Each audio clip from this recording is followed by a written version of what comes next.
Hello. In this video I'm going to show you how to lock the home screen layout on Samsung Galaxy S25 Plus.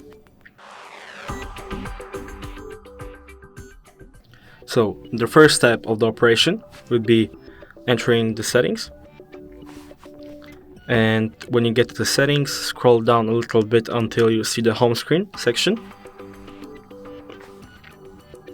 and here scroll down a bit until you see the home screen lock home screen layout. Enable it, and now we won't be able to reposition the apps, and the layout will be locked. So if you considered the video helpful, leave a like, subscribe, and thanks for watching.